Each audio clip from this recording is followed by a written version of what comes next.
The psychology of people who enjoy silence. They call you antisocial. They call you a hermit. They wonder why you choose the four walls of your room over the noise of the crowd.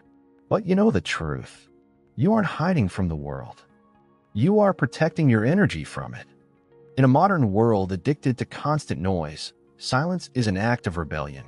Most people are terrified of silence. If the room goes quiet, they panic. They check their phones. They fill the air with meaningless chatter because, for them, silence is a mirror. In the quiet, they are forced to face their own emotions, their regrets, the voices they try to drown out. But you find comfort in the void. You don't stay home because you are afraid of life. You stay home because you understand the cost of cheap communication. Psychology tells us that people who seek solitude often possess a rare trait, high sensory intelligence. While others are numb, you feel everything. The flickering light, the shift in tone, the fake smile. Your brain processes data at a depth most cannot comprehend.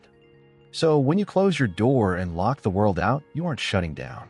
You are recharging. The world sees a person doing nothing. Science sees a brain that is working harder than anyone else's. The architecture of the silent mind. Let's talk about your habits. You prefer the company of your own thinking to the validation of strangers. This is not arrogance. It is efficiency. In the street philosophy of power, the loudest person in the room is the weakest. The dog that barks is the one that is scared.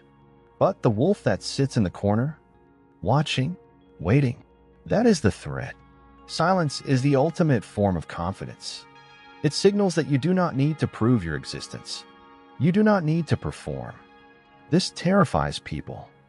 When you don't speak, people project their own insecurities onto you.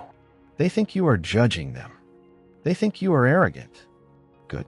Let them. There is a magnetic attractiveness in the person who can sit in a room and say nothing.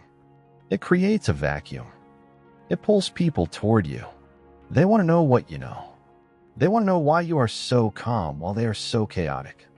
The danger of the quiet ones. There is a dark side to this psychology. People who enjoy silence have often been through too much noise. Perhaps you grew up in a chaotic home. Perhaps you learned early on that speaking up only caused trouble. So, you learned to be invisible. You became an observer. You learned to read microexpressions. You learned to predict danger before it arrived. This is why your understanding of human nature is so sharp. You see the masks people wear. You see the desperation in their fun. You see the loneliness in their crowds. You stay home because the outside world feels like a bad performance, and you are tired of acting. But be careful. The comfort of your room can become a cage. The psychology of safety is addictive. If you stay in the silence too long, you risk forgetting how to speak the language of the living. The final truth. You are not broken. In a society that worships extroversion, the person who looks inward is a revolutionary. Your ability to be alone is your superpower. While they chase temporary highs, you are building a fortress of self.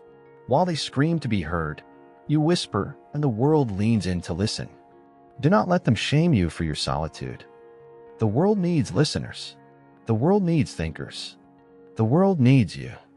Just remember to unlock the door every once in a while. Because the silence is beautiful, but it is meant to be shared.